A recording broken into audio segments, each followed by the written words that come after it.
Good afternoon, and welcome to the Rant Reloaded. For those of you not familiar with this broadcast, it is an uncensored political commentary. I say again, it is uncensored. As such, there's a high probability, especially if you are a liberal, Hillary-loving, Trump-hating, let the world invade our country as we try to decimate the Second Amendment, snowflake. Then I do promise you, this broadcast will offend you. And honestly, I don't care.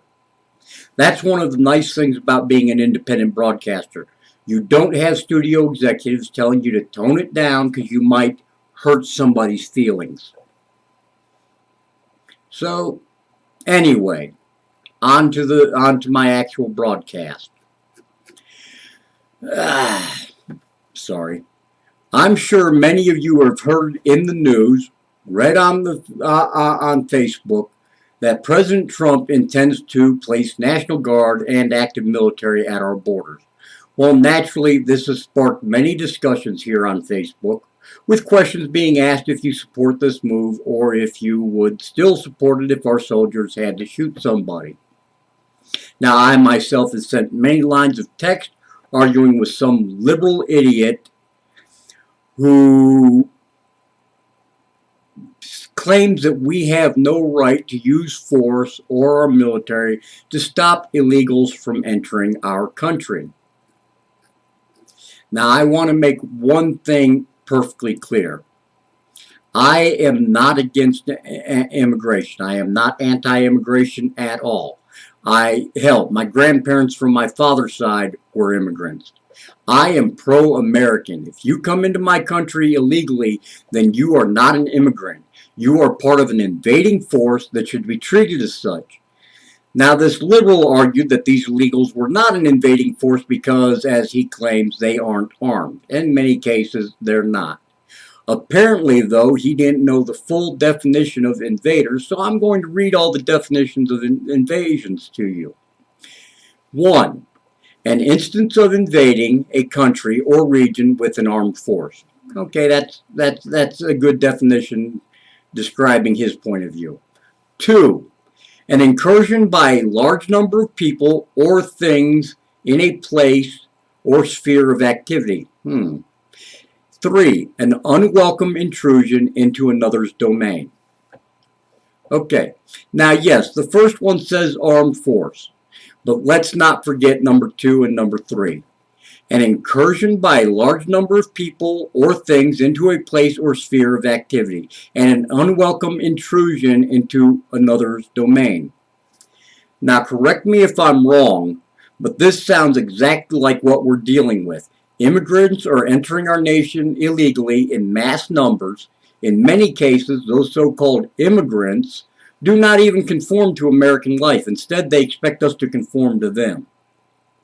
Again, correct me if I'm wrong, but that sounds like an invasion to me. I say armed or unarmed. If they are attempting to enter this country without following our immigration laws, then they are not immigrants. They are an invading force and they are committing an act of war.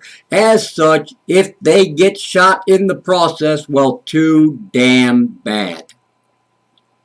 Now, what about their other rights, someone might ask? Hell, Nancy Pelosi said herself, if we build a wall, we violate the rights of illegal immigrants. Wait, what? Think about that for a minute. We violate their rights by denying them illegal entry into our country? Let's get real for a minute. They are illegals. They are an invading force. They are not American citizens. As such, the Constitution, which, by the way, the Democrats stomp on until they find a small part that they think might help them, does not apply. These people have no constitutional rights under our laws. But enough on that for right now. Let's get on to my next topic. I'm sure all of you recognize this joker by now. Yes, it's a Democratic mouthpiece for gun control, David Hogg. And I gotta be honest, this self-entitled, disrespectful little punk, quite frankly, scares the hell out of me. And I'm going to tell you why. This idiot and others like him are the future of our country. Don't believe me? Just look around. His generation are mostly disrespectful, undisciplined brats who bully their way through life, taking what they think they are owned instead of actually working for it. David himself, being such a spoiled brat, has called for the firing of anyone who dares to disagree with him or calls him what he is, a liar and a fool. Now, why do I call this young man a liar? Well, let's see. His stories on the Parkland shootings are completely inconsistent. In one interview, he says he was in class when the fire alarm went off, at which time he was ushered by his teacher into a closet, during which he had time to grab a camera to film so-called on-the-spot interviews with other students. Now, I've seen these interviews, and it's just my opinion, but due to the articulation of the students interviewed, it seems scripted, as if the interviews were staged after the shooting. And I have a hard time believing otherwise. And I'm going to explain to you why. I mean, seriously, we have all been to high school, and how many of your classmates were that articulate? One, maybe two, but definitely not four or more. All the interviews are identical. And you might say this adds credibility to them, right? Possibility, but not necessarily. Ask any cop if you interview 10 people that witnessed the same crime, you will get 10 different stories of what happened. Same with soldiers. Ask 10 soldiers from the same unit about an engagement in which they were all active participants, and you will get 10 different stories of what went down. Anyway, back to my point. This is why I think the interviews were staged afterwards. I'm not saying the event didn't happen. I am not saying this tragedy never occurred. What I'm saying is this liar's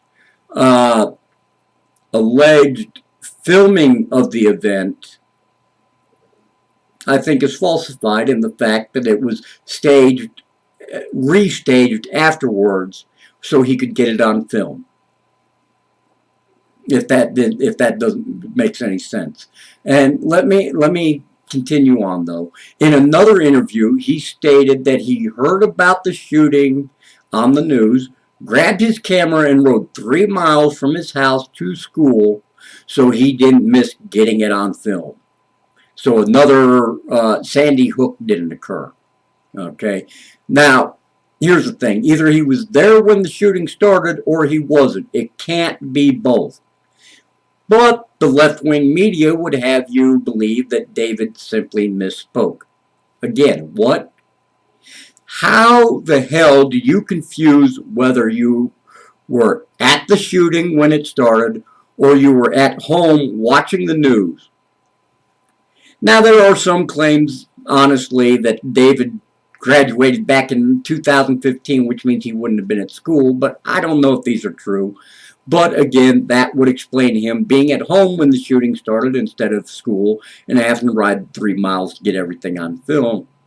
Now, if he didn't graduate in 2015, then reasonably he would have been at school instead of at home. But here's the thing. Even the Parkland School Board has called this kid a Nazi. And for all intent purposes, he seems to be. He follows a socialist agenda, and by the way, ladies and gentlemen, make no mistake about it, that's exactly what the Democratic Party is. It's a socialist party. Look back at history with Hitler and all that. Anyway, quite frankly, I feel sorry for the Parkland victims because they are being used and exploited by the Democrats and left-wing media. Every socialist party, when they try to move a nation into socialist rule, one of the first steps has always been disarming the population. Why?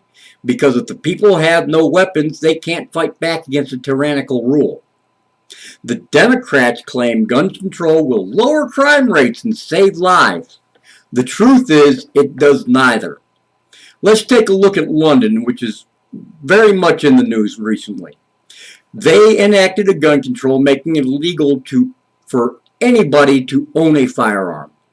Okay, thinking that was going to cut down on their crime murder rate. They now have a higher crime murder rate than even New York City. So now they decide we're going to ban knives. And we see the same example in almost every place that has disarmed its citizens. One guy here on Facebook, and I'm sorry, I don't remember his name, said it best, and this isn't verbatim, but this is basically the meaning of his statement. You can take the guns of law-abiding citizens, but gangbangers on the other side of town are not law-abiding. They are not going to turn in their guns just because someone tells them to. Because, quite frankly, they don't care about the law. You disarm law-abiding people, then the only people with guns are criminals and cops. Citizens have no means to protect themselves. Now, let's get back to my viewpoint on this. The Democrats claim that we should rely on police to protect us. But wasn't it just a short time ago that the Democratic Party equated the police to thugs and criminals? Hey, Nancy Pelosi, Chuck Schumer, you can't have it both ways. You can't call cops criminals and thugs in one day and then say the next day that average Joe citizen doesn't need to be able to protect himself or herself because that's what the police are for. Now, in this lobby for gun control, at the forefront is the initiative to ban the AR-15. Okay, you'll see an AR-15 down in the lower left of that screen, or lower right of that screen, and then 4 at the upper right. Anyhow, to ban the AR-15. This is often brought up by David Hogg, by the way, in his gun control speech. He was, after all, supposedly a victim of the Parkland shooter, so he must be an expert in firearms. Anyway, they're trying to ban this weapon, claiming it to be an assault rifle. See the AR part of the gun's name? Must mean assault rifle. Wrong. The AR in AR-15 does not stand for assault rifle. It stands for Armalite rifle. After the company that developed in the 1950s.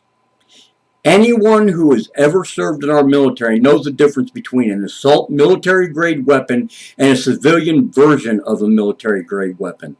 The M16A2 is an assault rifle. The M4 is an assault rifle. What makes these weapons assault rifles is simply because you can fire off multiple shots with these weapons with one trigger pull. An M4 can fire between 700 and 900 rounds a minute. Now, what I mean by that, a military-grade weapon has a little selector switch down by the handle trigger. Okay, it goes from safe to semi-automatic to either 3-round burst or fully automatic. Okay. By the way, the AR-15 does not have this. It's got a similar switch, but it only has safe and semi-auto. Okay. And it can. And by the way, the AR-15. This is why the AR-15 cannot be classified as an assault rifle. One, because it does not fire fully automatic. It fires only semi-automatic, meaning one trigger pull, one bullet, and it only fires approximately 80 rounds per minute. By definition, the AR-15 and other semi-automatic weapons cannot be considered assault rifles. In truth, if you asked a soldier today to go into armed combat with an AR-15, you would probably get told to go to hell. It's not going to stand up with the rapid rate of fire that an M16 or M4 or what our military is using today. Anyway, that's my rant for today. If you liked it, be sure to like and follow on Facebook. And until next time, thank you for watching and be well.